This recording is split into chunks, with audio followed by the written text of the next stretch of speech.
بسم اللہ الرحمن الرحیم وصلی اللہ علی النبی الکریم۔ آج کل اسلام کے بارے میں بہت زیادہ مسکنسیپشن یا مس انڈرسٹینڈنگ پائی جاتی ہے۔ ایک کتاب چھپی ہے، اس کا نام ہی یہی ہے، اس کا title Islam the most miss understood religion. لیکن اس کتاب میں کلیئر نہیں ہوتا کہ کیوں ایسا، وائی دس مس انڈرسٹینڈنگ۔ موٹی سی کتاب ہے لیکن اس میں انہوں نے یہ نہیں بتا پائے وہ لوگ کہ کیوں۔ بہت سے لوگ سمجھتے ہیں کہ اسلام میں بھی وہی سب خرابیاں ہیں جو دوسرے مذہبوں میں ہے، مگر وہ بھی سمجھ نہیں پاتے۔ یعنی these people fail to differentiate between text and interpretation. جڑ یہ ہے کہ جو خرابیاں انٹرپریٹیشن سے آئی تھیں اس کو انہوں نے ایٹریبیوٹ کر دیا ٹیکسٹ کی طرف۔ یہ ہے سارا راز۔ اب میں ایک بہت ہی زیادہ یعنی جو لوگوں کے ذہن میں سوال رہتا ہے ہمیشہ کہ فقہ میں جھگڑے کیوں؟ فقہ کا مطلب ہوتا ہے وہ علم جس سے ہم سیکھتے ہیں کہ کیسے نماز پڑھیں، کیسے روزہ رکھیں، کیسے حج کریں، اس کو فقہ کہتے ہیں۔ تو آپ جانتے ہیں کہ بہت زیادہ ڈفرینسز ہیں، بڑے جھگڑے ہوتے ہیں، مسجدیں الگ بن گئی ہیں، یہ ہوتا ہے وہ ہوتا ہے۔ لوگ جنرلی یہ سمجھ نہیں پاتے کہ ایسا کیوں، ایک ہی اسلام میں 4 فقہی اسکول کیوں؟ 4 کا یعنی بعد کو عباسد پیریڈ میں جو اسکول بنے وہ تو 12 پیریڈ اسکول تھے، بہت سارے تھے۔ ابھی بھی 4 ہی نہیں، ابھی بھی فقہ جعفریہ بھی ہے، اس کو لے کر 5 بنتے ہیں۔ اس کو میں تھوڑا سا عرض کرنا چاہتا ہوں کہ کیا قصہ ہے یہ، کہ ایک اسلام میں 5 اسلام کیسے بن گئے، ایک اسلام میں 5 دین کیسے بن گئے، 5 مذہب کیسے بن گئے، اس کو میں تھوڑا سا ایکسپلین کرنا چاہتا ہوں۔ دیکھیے، رسول اللہ کے زمانے میں کوئی فقہی اسکول نہیں تھا، نہ مالکی، نہ حنبلی، نہ شافعی، نہ حنفی، کوئی بھی نہیں تھا۔ رسول اللہ کے زمانے میں فقہی اسکول نہیں تھے۔ اس کے بعد جو زمانہ ہے کمپینین کا، صحابہ کا، تب بھی کوئی فقہی اسکول نہیں تھا۔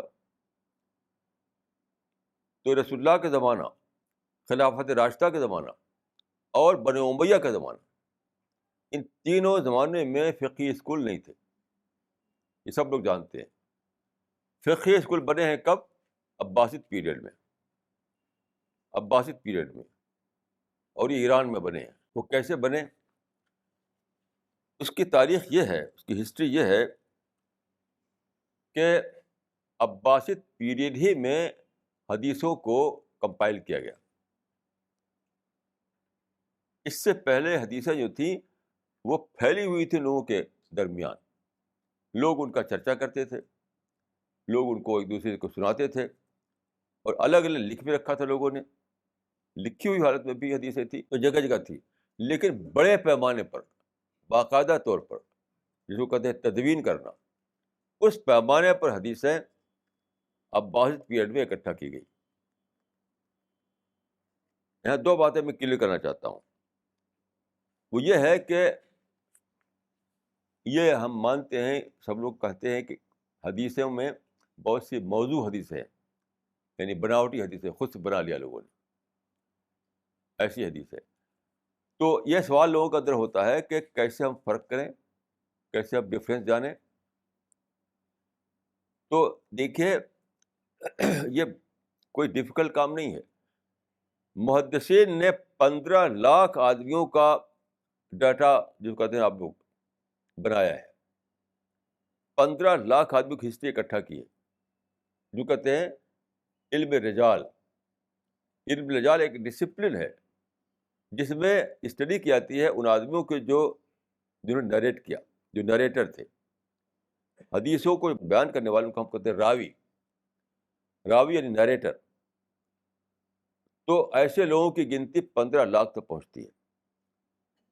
لوگوں نے بہت زبردست پیمانے پر 15 لاکھ آدمی سے کانٹیکٹ کیا عباسد پیریڈ میں،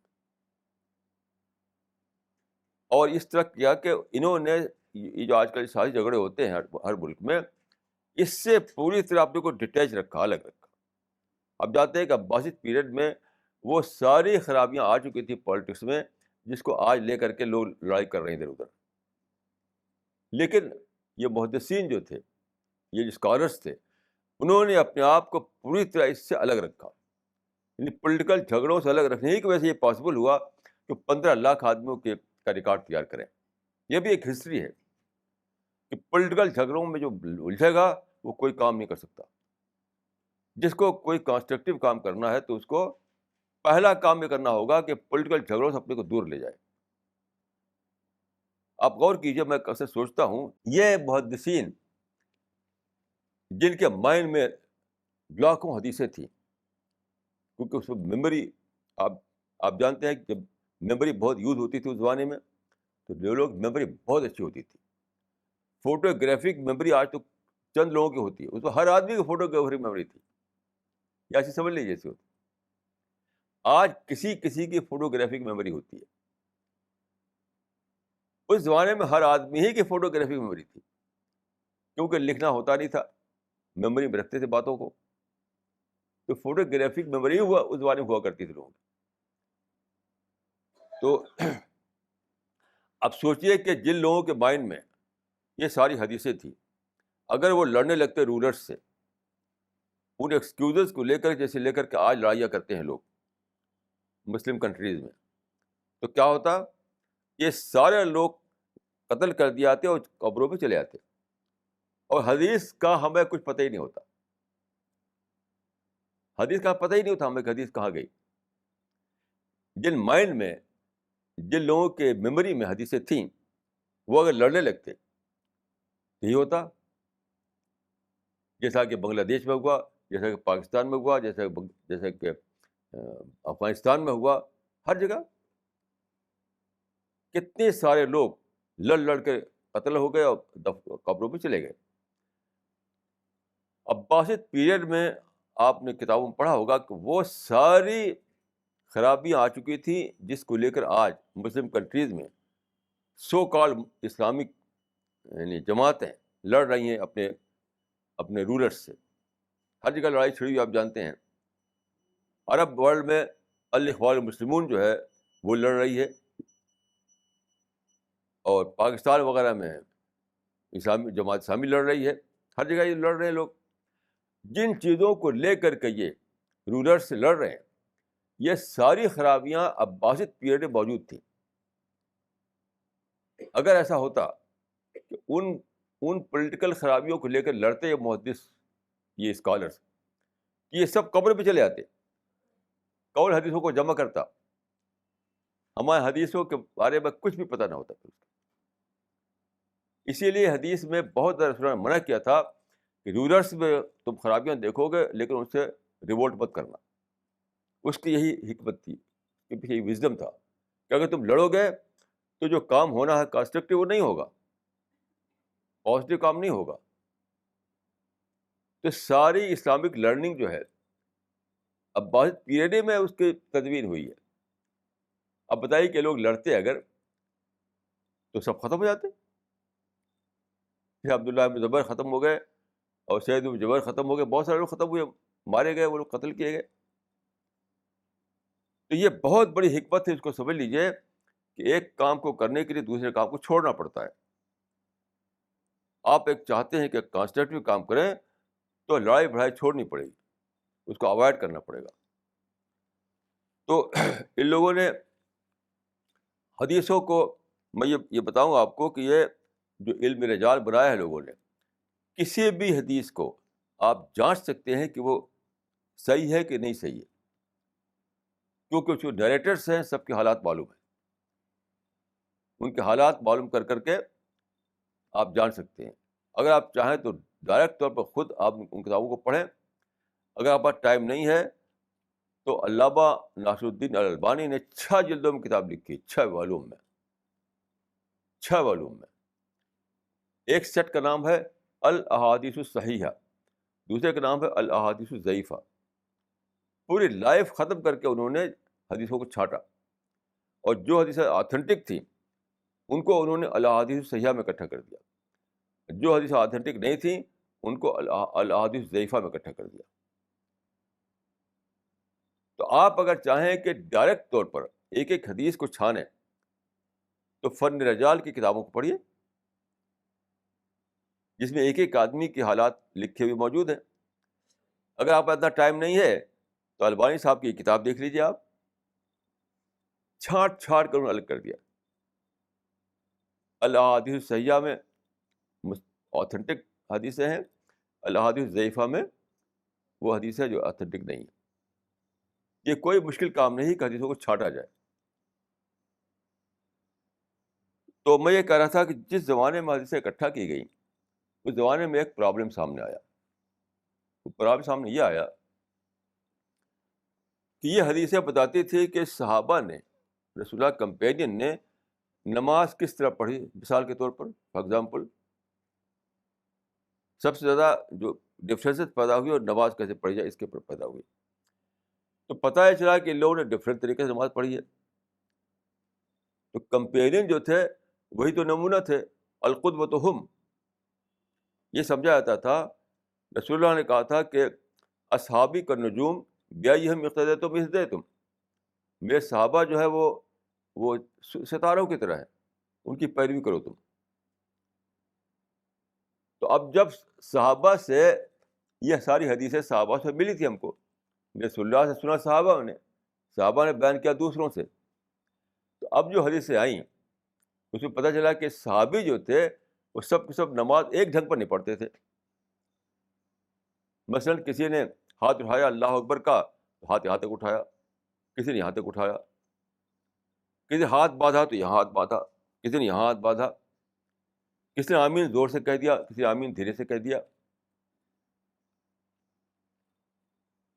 یہی سب چیزیں جو آج جس پر فقہی اسکول بنے ہوئے ہیں, تو جس کو آپ کہتے ہیں سیاستہ, یعنی حدیث کی 6 کتابیں, اگر آپ پڑھیں ان کو تو یہ سارے ڈفرینسز اسی میں آپ کو ملیں گے کہ رسول اللہ کے جو کمپینین تھے انہوں نے نمازیں کئی ڈھنگ سے پڑھی, ایک ڈھنگ سے نہیں پڑھی. اب سوال پیدا ہوا کہ جب صحابی ہی نمونہ ہیں, انہیں سے ہمیں لینا ہے کہ کیسے نماز پڑھی جائے, اور وہی الگ الگ ڈھنگ سے پڑھ رہے ہیں, تو ہم کیا کریں. اب یہاں پر ایک بہت بڑی بھول ہوئی لوگوں سے. وہ بھول یہ ہوئی کہ انہوں نے کہہ دیا کہ الحق لا یتعدد. یہ پرنسپل بالکل فالس پرنسپل تھا. یہ الحق لا یتعدد, حق کئی نہیں ہو سکتا. الحق لا یتعدد مانے ہے حق کئی نہیں ہو سکتا, یعنی نماز کا ایک ہی طریقہ صحیح ہوگا, دوسرا غلط ہوگا. اگر کسی نے کہہ دیا آمین زور سے اور دوسرے نے کہا کہ دھیرے سے, تو دونوں میں سے ایک ہی کو صحیح ہوگا, دوسرا غلط ہوگا. کسی نے یہاں اگر نیت باندھی اور کسی نے یہاں باندھی, دونوں میں سے ایک ہی طریقہ سے ہوگا, دوسرا غلط ہوگا. اب پورا جھگڑا اس پر کھڑا ہوا. الحق لا یتعدد, حق تو ایک ہی ہوگا. یہ بہت ہی بڑا بھول ہوئی ہے ہماری ہسٹری میں, جس کو آج تک ہم بھگت رہے ہیں کہ اسلام کے نام پر بہت سارے گروپ بنے ہوئے ہیں. ایک آدمی دوسری مسجد میں نماز نہیں پڑھتا, ایک آدمی دوسرے امام کے پیچھے نماز نہیں پڑھتا. بہت جھگڑے اگر آپ جانتے ہو تو اس کی وجہ سے پیدا ہوئے ہیں. تو انہوں نے کیا کہا کہ ہم پھر کیا کریں گے, ہم اس کو پتہ کریں گے اور پتہ کر کے کچھ کو لے کچھ کو نہیں لیں گے. یعنی جو کہتے ہیں ترجیح, کسی کو یا تو غلط ثابت کریں گے یا اس کو ہم ترجیح دیں گے, یعنی ایک کو چھوڑ کر دوسرے کو افضل سمجھیں گے. اب ایک پوری کر کے لوگوں نے کئی سیٹ بنائے, جو کئی فقہی اسکول ہیں اس میں یہی کہ کچھ کو چھوڑ کر انہوں نے کچھ اور کو لے کر کے ایک سیٹ بنایا, اپنا ایک سیٹ پیٹرن. تو 4 یہ جو ہے, یہ 5 جو ہے آج کل جو زیادہ تر موجود ہیں ہمارے یہاں, 5 سیٹ پیٹرن ہیں یہ نماز پڑھنے کے, اور بھی دوسری چیزیں بھی ہیں. یہ سب بالکل بیکار کام ہے. کیوں؟ دیکھیے اس کی لاجک کتنی غلط ہے. لاجک اس لیے غلط ہے کہ جب ایک طریقہ آپ کو مل رہا ہے صحابی سے, دوسرا طریقہ بھی صحابی سے مل رہا ہے آپ کو, تو آپ کوئی رائٹ ہی نہیں کہ ایک کو نہ مانے دوسرے کو مانے. کوئی آپ کے پاس ایسا ایسا آپ کے پاس کوئی اتھارٹی نہیں ہے. جب دونوں ہی طریقے صحابی سے مل رہے ہیں تو کس نے آپ کو رائٹ دیا کہ آپ ایک کو ریجیکٹ کریں دوسرے کو مانیں؟ کتنی غلط لاجک ہے یہ.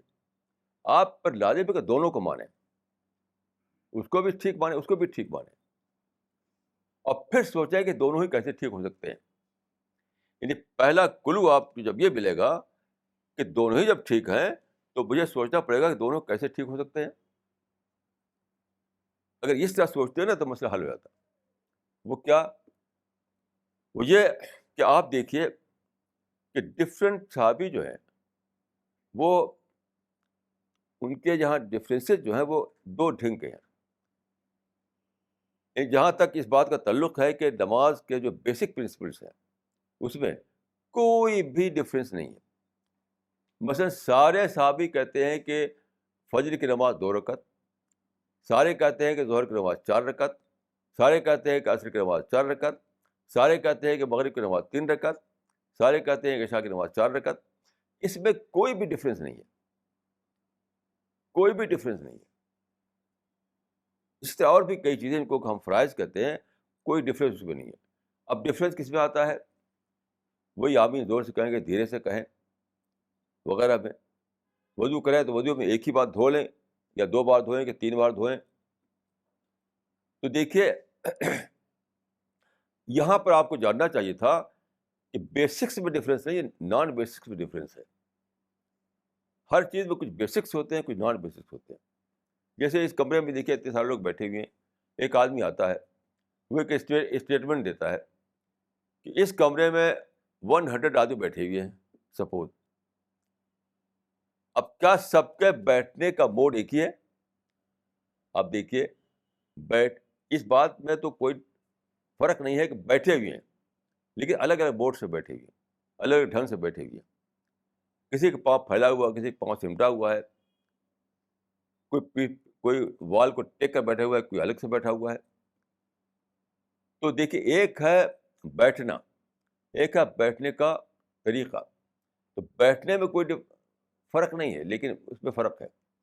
تو اس نماز میں یہ تھا کہ جو بیسکس تھے نماز کے وہ ایک تھے, لیکن جو نان بیسکس تھے اس میں ڈفرینس تھا. And that was but natural. کیوں؟ دیکھیے اس بات کو بھی سمجھنے میں بہت بھول لوگوں کو ہوئی ہے کہ نماز کوئی سیٹ آف ریچولس نہیں ہے, کوئی سرکس نہیں. نماز سرکس نہیں کہ بالکل ایسے ایک دم ایک سیٹ پیٹرن ہے, اس کو دوہرا دو. نماز ایک اسپرٹڈ کام کا نام ہے, ایک اسپرٹ سے نماز پڑھتا ہے آدمی, تو ڈفرینس تو آئے گا اس میں, ڈفرینس تو آئے گا. یعنی آپ کی بہت زیادہ دوستی کسی سے ہے, وہ آپ کا بہت بہت فرینڈ ہے, تو کیا یہ پاسبل ہے کہ آپ ایک بنائیں ایک طریقہ بنائیں کہ دوست سے ملنے کا طریقہ ایک پیپر پر لکھیں کہ دوست سے ملنے کا طریقہ. اب یہ کہ جب ملے تو ہاتھ یوں اٹھاؤ اور پھر ہاتھ یوں بڑھاؤ, پھر ایک قدم آگے بڑھاؤ, ایک قدم پیچھے ہٹاؤ, پھر اس سے پوچھو کہ چائے پیو گے, پانی پیو. ایسا کہ چل سکتا ہے کیا؟ دوست سے ملنے کا ایسا کوئی میتھڈ چل سکتا ہے؟ دوست سے ملنا بالکل ایک اسپرٹ کے تحت ہوتا ہے, اس میں ڈفرینس ضرور آئیں گے.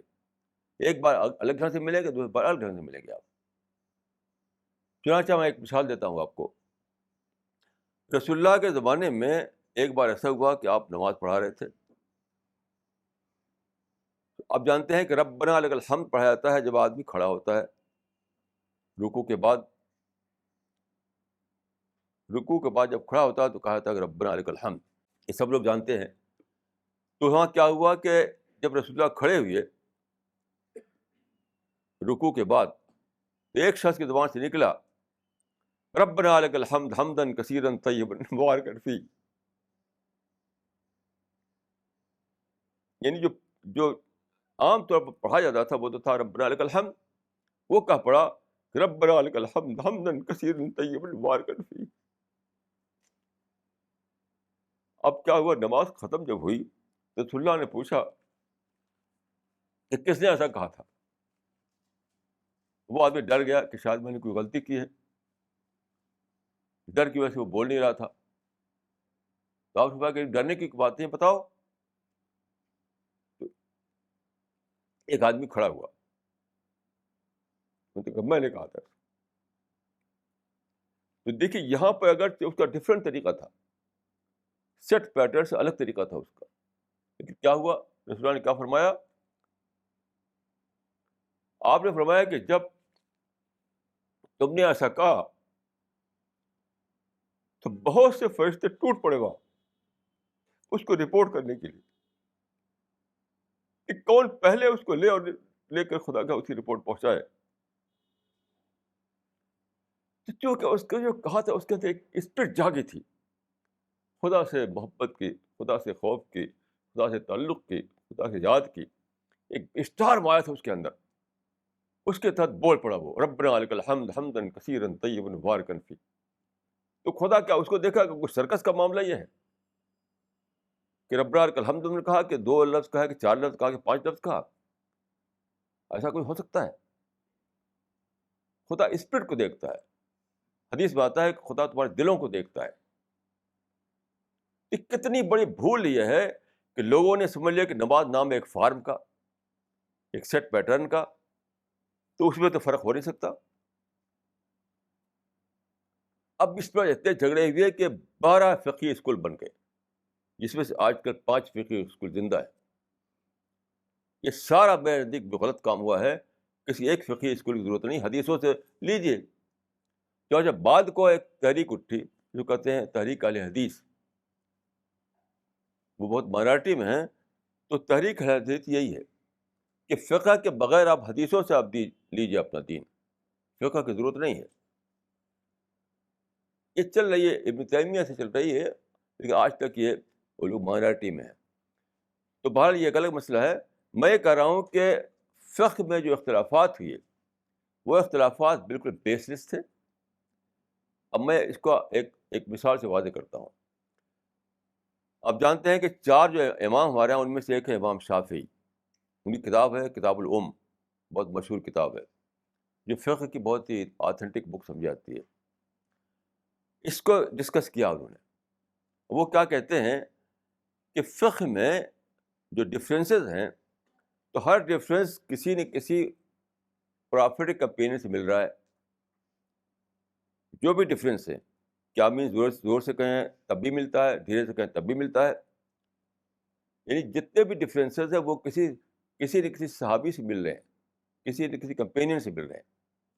وہ یہ کہتے ہیں کہ جب ایک ڈفرینس اور دوسرا ڈفرینس, ایک طریقہ اور دوسرا طریقہ سب مل رہے ہیں صحابی سے, تو ہمیں کیا رائٹ ہے کہ ہم کہیں کہ یہ غلط ہے وہ صحیح ہے؟ کیسے ہم کہہ سکتے ہیں؟ ہر صحابی آتھینٹک ہے. ہم کیسے, ہمارے پاس کوئی اتھارٹی نہیں ہے ہم کہیں کہ یہ صحابی غلط ہے وہ صحابی صحیح ہے. ہمارے پاس کوئی اتھارٹی ایسی نہیں. بڑی بحث کی انہوں نے. آخر میں کیا لکھتے ہیں, اب دیکھ کتنی ریڈیکولس بات یہ ہے, کتنی ریڈیکولس بات یہ ہے. وہ کہتے ہیں کہ اس ڈفرینس کو یا الگ الگ فقہی اسکول بنانے کو جسٹیفائی کرتے ہیں یہ کہہ کر کے کہ رأی ثواب یحتمل الخطأ ورأی غیری خطأ یحتمل الصواب. دیکھیے کتنا ریڈیکولس بات یہ ہے. اتنا بڑا امام کہہ رہا ہے, اس کا یہ جو بولے وہ جو لکھا انہوں نے کتاب الام میں کہ رأی ثواب یحتمل الخطأ ورأی غیری خطأ یحتمل الصواب. اس کا مطلب یہ ہے کہ میری رائے درست ہے اس احتمال کے ساتھ کہ شاید غلط بھی ہو, اور دوسرے کی رائے غلط ہے اس احتمال کے ساتھ شاید صحیح بھی ہو. یہ کتنا ریڈیکولس بات یہ ہے. کیونکہ دوسرا جو بتا رہا ہے وہ بھی ایک صحابی ہے. یعنی امام شافعی کسی صحابی کی بات لے کر کے کہہ رہے ہیں کہ ایسا کرنا ہے ہمیں, لیکن جو دوسرا جو پارٹی ہے وہ بھی کسی صحابی کو لے کر کہہ رہا ہے کہ نہیں ایسا کرنا ہے. تو کہہ رہے ہیں کہ میں سمجھتا ہوں کہ میرا مسلک صحیح ہے لیکن شاید ان کا بھی صحیح ہو, کیونکہ وہ بھی تو صحابی کے ریفرنس دے رہے ہیں. تو اس کی ضرورت کیا ہے؟ آپ یہ کہہ دیں کہ یہ بھی صحیح وہ بھی صحیح. یہ سیدھی سی بات ہے کہ اس صحابی کا طریقہ بھی صحیح, اس صحابی کے طریقہ بھی صحیح. یہ جو ہے یہ جو نظریہ نکالا انہوں نے بالکل ریڈیکولس ہے یہ. تو دیکھیے یہاں پر معاملہ کیا تھا کہ الحق لا یتعدد کا نظریہ بالکل غلط بنایا گیا. حق بلا شبہ ایک ہوتا ہے لیکن نان بیسکس ہمیشہ ڈفرینٹ ہوا کرتے ہیں. ہمیشہ بیسکس میں ہمیشہ آپ پائیں گے یونٹی, لیکن نان بیسکس میں ہمیشہ پائیں گے ڈفرینس. اس سادہ سی بات کو نہ سمجھنے کی وجہ سے اتنے سارے فقہی اصول بن گئے. تو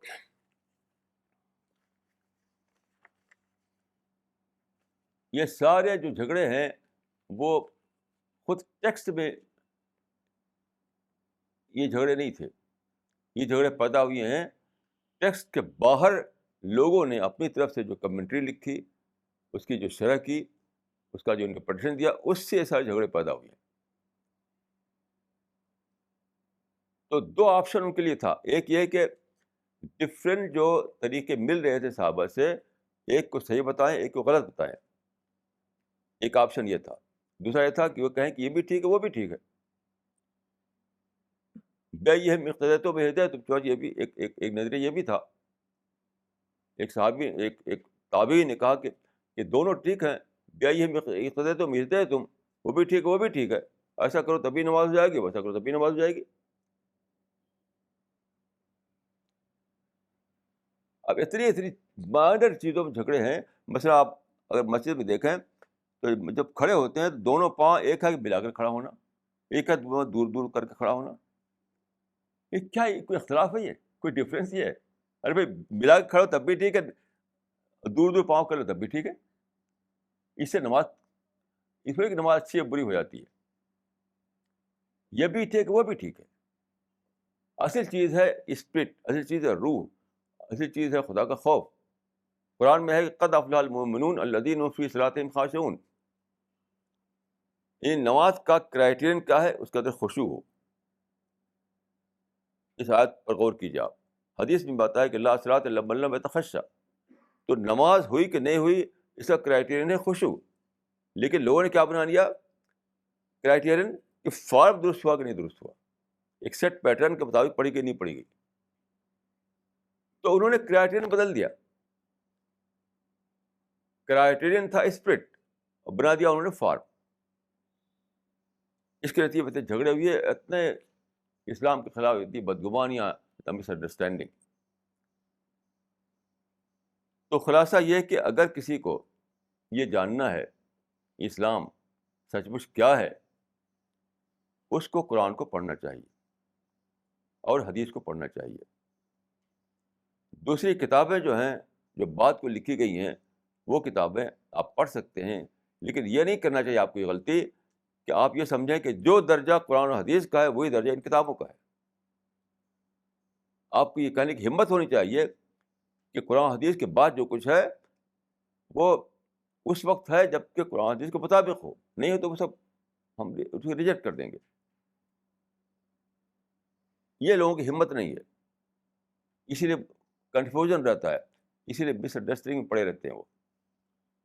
تو صحیح مسلک یہ ہے کہ آپ یہ کہہ سکیں, یہ ہمت آپ کے اندر ہو کہ دین وہی ہے جو قرآن میں اور حدیث میں ہے, باقی جو ہے انٹرپریٹیشن ہے. انٹرپریٹیشن جو غلط بھی ہو سکتا ہے صحیح بھی ہو سکتا ہے. جہاں انٹرپریٹیشن آیا وہاں صحیح غلط دونوں آ گیا.